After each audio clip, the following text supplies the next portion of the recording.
मत वालों का जश्न है ये भारत के आजाद 75 सालों का।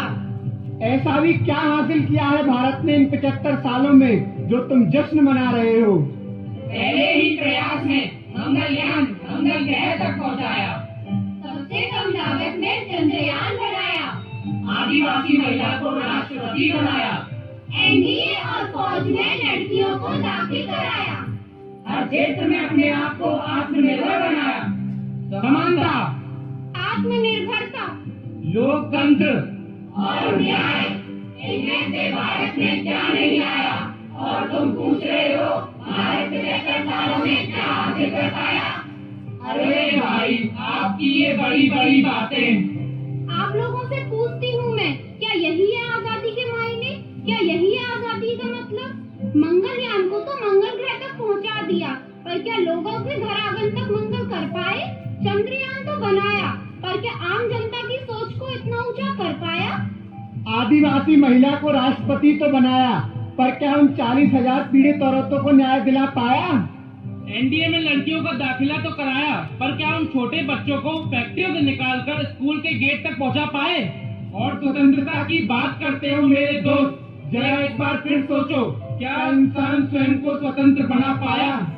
तो पेश है आपके सामने आजाद भारत का लोकतांत्रिक नारा।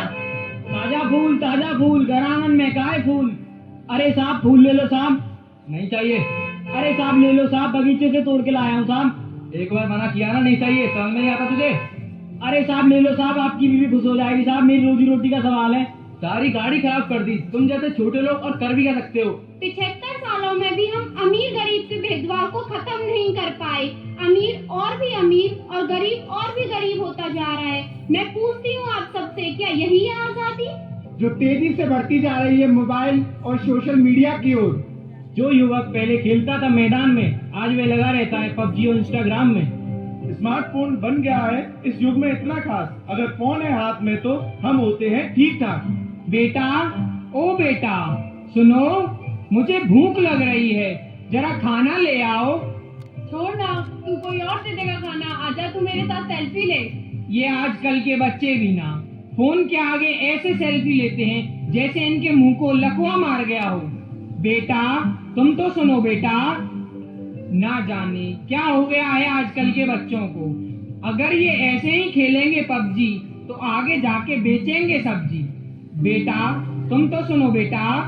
यार तूने वो नई वाली वेब सीरीज देखी? क्या नाम था उसका? ना जाने आजकल के बच्चे किस वेब सीडी की बात कर रहे हैं। हमारे जमाने में तो सांप सीढ़ी हुआ करता था।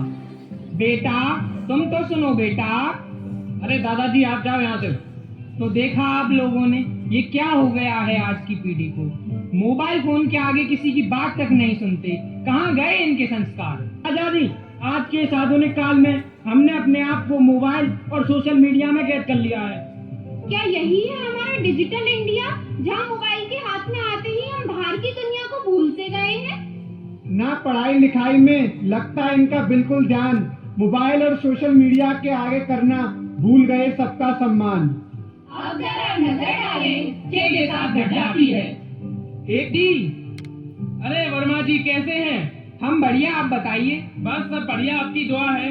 अरे यार, क्या करोगे इतना ओवर टाइम करके? क्या होगा इतनी कमाई का? अरे आप तो जानते हैं कितनी महंगाई है, ऊपर से बच्चे को अच्छे कॉलेज में दाखिला भी दिलाना है। समय के साथ साथ त्याग और बलिदान का यह सिलसिला यूं ही चलता रहा। पिता के परिश्रम और माता के बलिदान से छोटू ने अपने सपनों की उड़ान भरी, पर उसकी शादी के बाद वो कुछ बदल सा गया। देखिए क्या हुआ आगे। अरे बहुरानी सुनती हो? क्यों परेशान करते हो बहुरानी को? अरे भाग्यवान क्या हुआ, इतनी उदास क्यों हो? क्या ही बोलूं, तुम तो चले जाते हो ऑफिस, तुम्हारे माँ बाप ने मेरा जीना हराम कर रखा है। अरे वो तुम्हें परेशान कैसे कर सकते हैं? क्या तुम्हारे माँ बाप नहीं थे? नहीं, मेरे माँ बाप ऐसे नहीं थे, वो तो मुझे जल्दी भी नहीं जगाते। अरे वो अब बूढ़े हो गए हैं, इसलिए तुमसे काम की बोलते होंगे। ठीक है, मुझसे नहीं होती तुम्हारे माँ बाप की सेवा। या तो तुम उन्हें वृद्धाश्रम छोड़ाओ या मैं मायके चली जाती हूँ। अरे नहीं, तुम मत जाओ, मैं ही मम्मी पापा से बात करता हूँ। छोटू बेटा, हमने सब सुन लिया है। बहू, तुम्हें कहीं जाने की जरूरत नहीं है। मैं और तेरी माँ सुबह ही वृद्धाश्रम के लिए निकल जाएंगे। पर कितनी अजीब बात है, हमने मिलके तुम बच्चों को पाल लिया, पर तुम बच्चों पे तो बूढ़े माँ बाप नहीं। देखिए क्या हुआ आगे, जब सब लोग होली का त्योहार मना रहे थे और छोटू के माँ बाप अकेले वृद्धाश्रम में अपने बेटे का इंतजार कर रहे थे। हेलो हेलो, कौन? अरे छोटू बेटा, मैं दादाजी बोल रहा हूँ। अरे दादाजी, आप कहाँ चले गए थे? आपकी बहुत याद आती है। अरे बेटा, कुछ काम के लिए आया था, मैं आऊंगा तुझसे मिलने। आज होली है ना, तेरे पापा का फोन आया, जरा बात तो करा। पापा जी, दादाजी का फोन है। अरे बेटा, उनसे बोल दो कि मैं अभी घर पे नहीं हूँ। दादाजी, पापा कह रहे हैं पापा घर पे नहीं है। यही देखना बाकी रह गया था। ठीक है बेटा, आए तो बताइयो, दादाजी का फोन आया था। ठीक है दादाजी। मंदिर में पूजा करें, घर में करे कलेश, माँ बापू तो बोझ लगे और न लगे कलेश। मैं पूछती हूँ आप लोगों से, क्या यही है आजादी? हमारे यहाँ आज भी बुजुर्गों को उन्हीं के घर में किसी न किसी कारण से प्रताड़ित किया जाता है। हम देश की आजादी का महापर्व मना रहे हैं, पर क्या हम सच में हर रूप से आजाद हैं? तो आइए इस अमृत महोत्सव के पावन अवसर पर भारत को आत्मनिर्भर, सशक्त एवं समृद्ध बनाने का प्रण लेते हैं। देश का पूरा सम्मान, करना होगा, करना होगा, स्वच्छता का पूरा ध्यान, करना होगा, रखना होगा, नारी का पूरा सम्मान, करना होगा, करना होगा, कर्तव्यों का पूरा मान, करना होगा, रखना होगा, संस्कृति का पूरा मान, करना होगा, करना होगा, माता पिता का सम्मान, करना होगा, करना होगा, देश प्रेम को सबसे ऊपर। रखना होगा, रखना होगा। इसीलिए तो कहते हैं हमको